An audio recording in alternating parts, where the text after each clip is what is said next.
नमस्कार। 66वीं बीपीएससी की मुख्य परीक्षा होने वाली है और परीक्षा के तिथि की घोषणा आयोग के द्वारा कर दी गई है। 29, 30 और 31 जुलाई को बीपीएससी की परीक्षा होने वाली है। मुख्य परीक्षा है ये। इस मुख्य परीक्षा में इंडियन पॉलिटी में आपसे क्या क्या संभावित प्रश्न पूछे जाएंगे, किसकी संभावना अधिक बनती है, आज हम लोग उसी पर चर्चा करेंगे। इंडियन पॉलिटी में आप जानते हैं, Indian polity GS second paper के सेक्शन ए का हिस्सा है। इसमें सामान्यतः 4 प्रश्न पूछे जाते हैं और इसमें से आपसे 3 के उत्तर लिखने को कहा जाता है। इंडियन पॉलिटी में 10, 12 या 15 जो भी टॉपिक्स पढ़ने हैं, उस टॉपिक्स में से 66वीं मुख्य परीक्षा के लिए किसके किसके आने की अधिक संभावना है, जिसे हम लोग सामान्य बोलचाल की भाषा में गेस कहते हैं, उसी पर अभी हम लोग चर्चा करेंगे। पॉलिटी में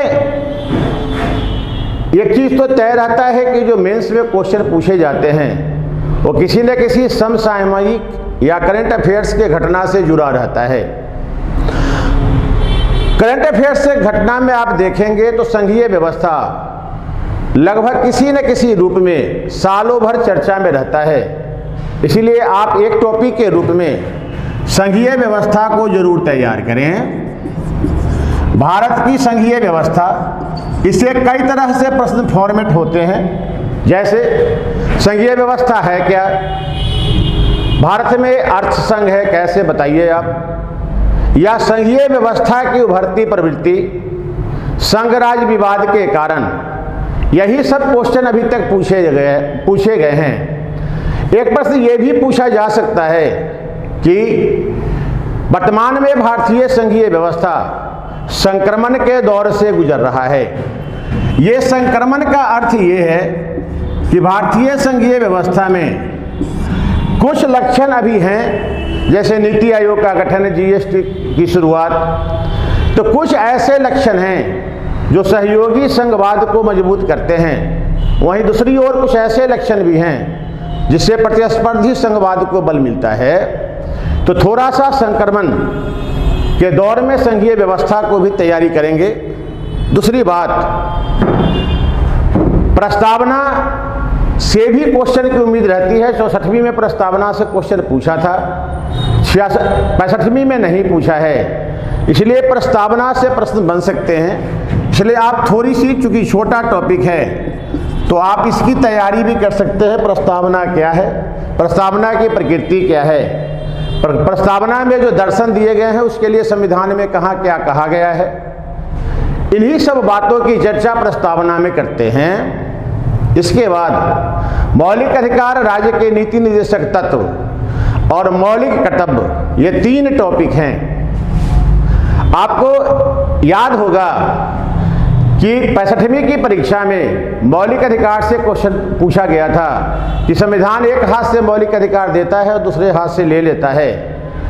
तो मौलिक अधिकार पूछा जा चुका है, इसलिए इस बार की परीक्षा में राज्य के नीति निर्देशक तत्व आने की अधिक संभावना है। डीपीएसपी पूछे जाएंगे, इसकी संभावना बनती है। वैसे भी 60-62 के बाद डीपीएसपी पूछा नहीं गया है, इसलिए भी इसकी संभावना अधिक बन रही है। डीपीएसपी में इसकी विशेषता, लागू किए गए डीपीएसपी, इसका महत्व या सामाजिक आर्थिक न्याय की स्थापना में डीपीएसपी की क्या भूमिका हो सकती है, इस संदर्भ में इस टॉपिक को तैयार कीजिए। एक छोटा टॉपिक और भी आता है, अभी तक बीपीएससी में एक ही बार शुरुआती दौर में पूछा गया था, इधर हाल के वर्षों में पूछा नहीं गया है, लेकिन इसकी संभावना हर परीक्षा में बनी रहती है आजकल। इसलिए छोटा टॉपिक होने के नाते आप इसको जरूर तैयार कीजिए। मौलिक कर्तव्य, इसकी प्रकृति क्या है और इसका महत्व क्या है, इसी को तैयार करना है। कोई भी महत्व हो, या तो महत्व से क्वेश्चन पूछे, या राष्ट्र निर्माण में इसकी भूमिका पूछे, या सफल नागरिक बनाने में इसकी भूमिका पूछे, किसी भी संदर्भ में क्वेश्चन पूछता है तो उसी 11 मौलिक कर्तव्य में से आपको उसका उत्तर देना है। तो मौलिक कर्तव्य को भी तैयार करना है। न्यायपालिका के क्षेत्र में अभी तक बीपीएससी के द्वारा 2 ही क्वेश्चन पूछे जाते रहे हैं। एक, या तो न्यायिक पुनर्विलोकन या न्यायिक समीक्षा पूछा जाता है, दूसरा न्यायिक सक्रियता पूछा जाता है। आपको याद होगा 65वीं की परीक्षा में संसद की संप्रभुता से प्रश्न पूछा गया था कि कानून निर्माण के मामले में संसद संप्रभु नहीं है। यहाँ जुडिशियल रिव्यू न्यायिक पुनर्विलोकन को ही लिखना था। अगर उस लिहाज से देखा जाए तो इस बार के लिए न्यायिक सक्रियता पूछे जाने की संभावना है। आप देखिएगा कि अल्टरनेट करके अगर एक बार समीक्षा पूछा गया है तो दूसरी बार सक्रियता, पिछले 3-4 बार से बीपीएससी यही कर रहा है। अगर उस हिसाब से देखा जाए तो न्यायिक सक्रियता पूछे जाने की संभावना अधिक बन रही है। या तो न्यायिक सक्रियता सीधे पूछे, या इसी के साथ लोकहितवाद को भी जोड़ा जा सकता है। यानी न्यायिक सक्रियता न पूछकर लोकहितवाद पूछ सकता है क्या है और इसका प्रभाव क्या रहा। न्यायिक सक्रियता भी अगर पूछेगा तो प्रभाव पूछेगा, जिसमें आपको सकारात्मक नकारात्मक दोनों प्रभाव देना है। या लोकहितवाद पूछता है, क्योंकि लोकहितवाद का स्वाभाविक परिणाम न्यायिक सक्रियता रहा है। तो न्यायिक सक्रियता लिखना हो, लोकहितवाद लिखना हो, दोनों के आंसर का फॉर्मेट लगभग एक ही होगा, केवल डिफिनेशन अलग अलग करना होगा। इसके अतिरिक्त देश में चुनाव होते रहते हैं और चुनाव कराने में निर्वाचन आयोग की भूमिका महत्वपूर्ण रहती है। इसलिए निर्वाचन आपके केस में इधर 2-3 बार से निर्वाचन पूछा भी नहीं गया है, इसलिए निर्वाचन आयोग सीधे पूछ सकता है, इसका कार्य अधिकार पूछा जा सकता है। इसके अतिरिक्त निष्पक्ष एवं पारदर्शी चुनाव कराने में इसकी भूमिका पूछा जा सकता है। हाल में किए गए चुनाव सुधार को कम से कम 7, 8, 10 को आप हिसाब से देख लीजिए, जिसमें ईवीएम्स भी शामिल कर सकते हैं, वीवीपैट भी शामिल कर सकते हैं। अपराधियों के सजा होने पर चुनाव न लड़ने का प्रावधान है, या अगर किसी संसद या विधानमंडल सदस्य को की सदस्यता समाप्त होती है, अगर उन्हें सजा मिलती है तो चुनाव लड़ने पर रोक है। ये तमाम सुधार या तो सुप्रीम कोर्ट के आदेश से हुआ है, या निर्वाचन आयोग ने खुद किया है, या सरकार के प्रयासों से हुए हैं। तो 7, 8 या 10 आप ध्यान में रखिएगा कि चुनाव सुधार हुआ है, और इस चुनाव सुधार से अगर क्वेश्चन पूछा जा सकता है, पूछेगा, तो आपको लिखने में सहूलियत होगी। 2021 में बिहार में पंचायत चुनाव होना है। हालांकि कोरोना महामारी के कारण पुनः पंचायत चुनाव समय से नहीं कराना संभव हो सका, लेकिन पंचायत चुनाव की तिथि की घोषणा हो चुकी है और अक्टूबर-नवंबर में ये चुनाव होने भी हैं। इसलिए इस बार के लिए पंचायत चुनाव एक प्रमुख मुद्दा हो सकता है, एक प्रमुख टॉपिक है। तो आप अपने देश में, अपने स्ट्रेटजी में पंचायत को जरूर शामिल कीजिए, क्योंकि पंचायत इस बार के लिए महत्वपूर्ण है। पंचायत से मुख्यतः 2 क्वेश्चन पूछे जाते हैं। एक, इसकी विशेषता से क्वेश्चन पूछा जाता है कि हमने ग्राम स्वराज्य की अवधारणा को प्राप्त कर लिया, या सहकारी या सहभागी ये प्रतिनिधि लोकतंत्र सहभागी लोकतंत्र में बदला। तो एक इसकी विशेषता से क्वेश्चन होगा, दूसरी इसकी कमियों से क्वेश्चन होगा। या ये पूछा जा सकता है कि पंचायती राज व्यवस्था के क्रियान्वयन से सत्ता के विकेंद्रीकरण का लक्ष्य पूरा नहीं हुआ, या सत्ता के विकेंद्रीकरण के लक्ष्य को प्राप्त करने में पंचायती व्यवस्था नाकाम साबित हुआ है। तो इसके पक्ष और विपक्ष दोनों से क्वेश्चन पूछा जा सकता है। और जब भी क्वेश्चन लिखिए आप, खास करके विशेषताओं के संदर्भ में, तो विभिन्न योजनाओं के संचालन की जिम्मेवारी जो पंचायतों पर सौंपी गई है, इसका उल्लेख जरूर कीजिए। जैसे मनरेगा, जैसे सर्व शिक्षा अभियान, जैसे उज्ज्वला योजना, जैसे स्वच्छता अभियान, या फिर पंचायतों में शीघ्र न्याय उपलब्ध कराने के लिए ग्राम पंचायत अधिनियम 2008 पारित किया गया था। इसकी भी सूचना आप अपने कॉपी में डालें। फिर फिर ग्राम पंचायतों को फाइबर ऑप्टिक्स से जोड़ने के लिए जो भारत नेट योजना चल रही है, इसका भी उल्लेख करना उचित होगा। यानी कार्य रूप में पंचायती राज व्यवस्था की विशेषताएं और उनकी कमियों का उल्लेख करना है। इसके अतिरिक्त कुछ और भी प्रैक्टिकल क्वेश्चन पूछे जाते हैं, अप्लाइड क्वेश्चन पूछे जाते हैं। बिहार में 2020 में विधानसभा का चुनाव हुआ। बिहार में जो चुनाव होते हैं उसमें जाति एक प्रमुख मुद्दा होती है। हालांकि 2020 के चुनाव में थोड़ा सा अंतर भी दिखा और रोजगार का मुद्दा भी प्रमुखता पाया। तो बिहार की राजनीति में जाति की क्या भूमिका है और इसके प्रभाव क्या रहे हैं, तो इस संदर्भ में एक क्वेश्चन तैयार होना आपके लिए जरूरी है। बिहार की राजनीति में जाति, चूंकि जाति की भूमिका सर्वाधिक महत्वपूर्ण होती है, विकास का मुद्दा होता है, शुरुआत यहीं से होता है। जब भी चुनाव की शुरुआत होती है विकास के मुद्दे से ही होती है, लेकिन जैसे जैसे मतदान की तिथि नज़दीक आती है जाति के मुद्दे अधिक महत्वपूर्ण होते जाते हैं। तो जाति के मुद्दे यदि महत्वपूर्ण हो रहे हैं, इसका मतलब है कि जाति की भूमिका है। और इस संदर्भ में बिहार, जैसे पूछा जा सकता है कि बिहार की राजनीति में जाति की क्या भूमिका है, इसके प्रभाव क्या रहे हैं। हमने जाति की राजनीति से सामाजिक न्याय जैसे लक्ष्य को प्राप्त किया है, इसलिए यह क्वेश्चन ज़्यादा महत्वपूर्ण बन जाता है। इसके बाद समकालीन जो समय चल रहा है, जो वर्तमान में समय चल रहा है, उसके संदर्भ में एक क्वेश्चन ये पूछा जा सकता है, भारतीय लोकतंत्र की उभरती प्रवृत्ति।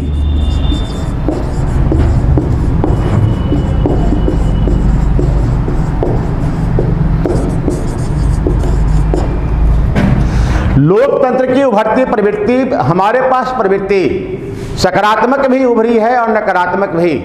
भारत में लोकतंत्र मजबूत हुआ है, पिछड़े वर्गों का प्रतिनिधित्व बढ़ा है, लोकतंत्र में सहकारी संघवाद का जोर बढ़ रहा है, गठबंधन की सरकार नया फैशन है राजनीतिक व्यवस्था का, क्षेत्रीय दलों का उदय, ये तमाम सकारात्मक प्रभाव हैं। लेकिन साथ में कुछ नकारात्मक प्रभाव भी होते हैं, जैसे राजनीतिक दलों में लोकतंत्र का अभाव है, जात बाहुबल और धनबल का प्रयोग है, वोट बैंक की राजनीति पर बल दिया जाता है। तो ये तमाम नकारात्मक प्रवृत्तियां हैं, सकारात्मक भी है। तो इसलिए लोकतंत्र की उभरती प्रवृत्ति, ये प्रश्न पूछा जा सकता है। इसके बाद बिहार की राजनीति में जो चुनाव होते हैं उसमें बाहुबलियों का जोर खूब रहता है। जो चुने गए प्रतिनिधि हमारे होते हैं, चाहे संसद को है या विधानमंडल के, उसमें भी अपराधी तत्वों की संख्या अच्छी खासी रहती है। इसलिए एक सेक्शन राजनीति का अपराधीकरण हो सकता है।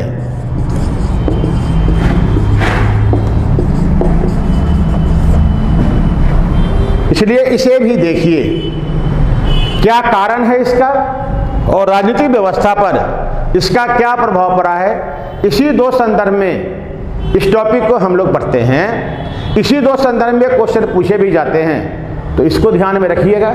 इसके अतिरिक्त एक टॉपिक दबाव समूह होता है। अभी तक बीपीएससी में एक बार दबाव समूह पूछा गया है 60 से 62 में। दबाव समूह क्या है और लोकतंत्र में इसकी भूमिका क्या होती है, यही क्वेश्चन का फॉर्मेट हो सकता है। इसी फॉर्मेट के आधार पे आप क्वेश्चन का उत्तर लिखेंगे। दबाव समूह को लोकतंत्र का अभिन्न अंग माना जाता है और ये लोकतांत्रिक व्यवस्था में सकारात्मक भूमिका भी निभाते हैं। अच्छी खासी भारत जैसे देश में जहां बहुलता है, जहां विविधता है, सामाजिक सामंजस्य में इनकी भूमिका महत्वपूर्ण होती है। ये सरकार के लिए सरकार, जनता और सरकार के बीच एक प्रकार से मध्यस्थ की भूमिका निभाते हैं, जिससे कि सरकार अपनी नीतियों में आवश्यक सुधार करने के लिए भी प्रेरित होती है।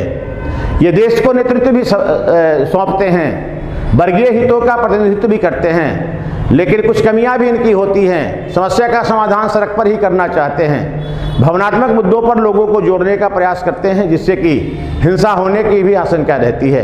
तो कई प्रकार के हैं। अभी किसान आंदोलन चल रहा है, दबाव समूह ही है वो। ये गैर राजनीतिक संगठन होते हैं, लेकिन राजनीति को प्रभावित करने का प्रयास करते हैं। इसे ही दबाव समूह कहा भी जाता है।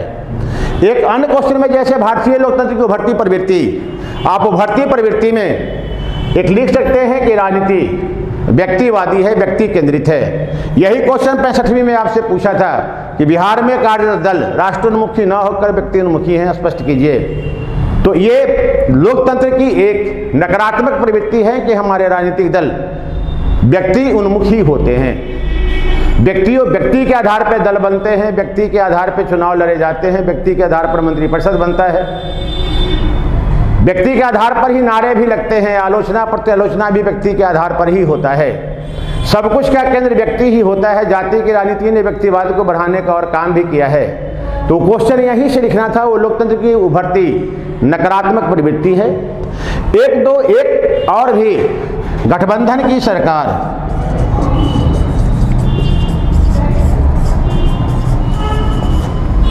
गठबंधन की सरकार भारत में क्यों हमारा राजनीतिक फैशन बन गया। हमारी राजनीतिक व्यवस्था की विशेषता 1990 के बाद से ही गठबंधन की सरकार रही है। इस गठबंधन की सरकार के सकारात्मक पहलू क्या है? क्योंकि ऐसी सरकारें लोकतांत्रिक मूल्यों पर आधारित होती है, इसलिए जब माना जाता है कि इसमें लोकतंत्र की भावना अधिक होती है। हालांकि सरकार की सबसे बड़ी कमी प्रधानमंत्री या मुख्यमंत्री के पद का कमजोर होना है, जो संसदीय व्यवस्था में शासन व्यवस्था की धुरी होता है। तो थोड़ा गठबंधन को भी देख लीजिए। अब रही दो टॉपिक की बात, हम उस पर सबसे लास्ट में आपके साथ आ रहे हैं, राज्यपाल और राष्ट्रपति। राज्यपाल से जो क्वेश्चन 64वीं में पूछा गया था, बड़ा विवाद का विषय बना था। इसलिए राज्यपाल को जब भी पढ़िए, अब वैसे क्वेश्चन को तो नहीं ही पढ़िए, उस समय समस्या उत्पन्न हुई थी, इसलिए केवल राष्ट्रपति और राज्यपाल, राष्ट्रपति को कार्य अधिकार और शक्ति के संदर्भ में देख लीजिए। कार्य अधिकार और शक्ति, इस रूप में राज्यपाल को देखा जा सकता है। कठपुतली हैं, रबर स्टाम्प हैं, इन सब बातों में एक पढ़ना है। एक क्वेश्चन तो ये हो जाता है। राज्यपाल से एक क्वेश्चन ये भी पूछा जा सकता है कि संघवाद में, संघीय व्यवस्था में विवाद का सबसे बड़ा कारण राज्यपाल ही है। विवाद का कारण है, कई वजह से इनके कारण विवाद उत्पन्न होता रहता है। विशेषकर राज्यपाल की विवेकाधीन शक्तियां विवाद को आमंत्रण देती है। तो या तो पूरा ये आप बिना पढ़े भी लिख सकते हैं, क्योंकि आपने जो प्रीलिम्स पास किया है ये पढ़ के ही पास किया है, और उस आधार पर इस क्वेश्चन का उत्तर आप लिख सकते हैं। इसमें विवाद के पहलू क्या क्या हैं, विवाद का कारण क्या क्या है, किस वजह से राज्यपाल के कारण विवाद उत्पन्न होता है, इसको थोड़ा सा देख लीजिएगा। एक टॉपिक तो ये है। दूसरा, राष्ट्रपति आ सकते हैं। राष्ट्रपति 2012 के चुनाव के बाद एक बार राष्ट्रपति से क्वेश्चन इधर हाल फिलहाल में पूछा गया है, उसके बाद नहीं पूछा गया है। दो तरीके से क्वेश्चन इसमें बना सकते हैं। एक, चुनाव प्रक्रिया से क्वेश्चन पूछा जा सकता है, एकल संक्रमणीय मत पद्धति, आनुपातिक प्रतिनिधित्व, इस आधार पर राष्ट्रपति के चुनाव होते हैं। और दूसरा फिर राष्ट्रपति के कार्य और अधिकार शक्ति, ये दूसरा हो सकता है। राष्ट्रपति के जो कार्य अधिकार और शक्तियां होती हैं, आप उसे 3 हिस्सों में बांटकर पढ़ सकते हैं। एक, संघ की कार्यपालिका प्रमुख के रूप में, जिसमें मंत्रिमंडल की नियुक्ति करता है, अनधिकारियों की नियुक्ति करता है। दूसरा, विधायिका संबंधी अधिकार जो सबसे बड़ा है। तीसरा, न्यायिक अधिकार, जिसमें क्षमादान और न्यायाधीशों की नियुक्ति है। और चौथी बात, राष्ट्र के नेता के रूप में, प्रमुख के रूप में राष्ट्रपति की कुछ भूमिका होती है, जैसे आपातकाल की घोषणा, सेना का अध्यक्ष होना या विदेशी अधिकार। इसी संदर्भ में यही टॉपिक हैं जिसमें जो आपके लिए 66वीं मुख्य परीक्षा में महत्वपूर्ण होते हैं।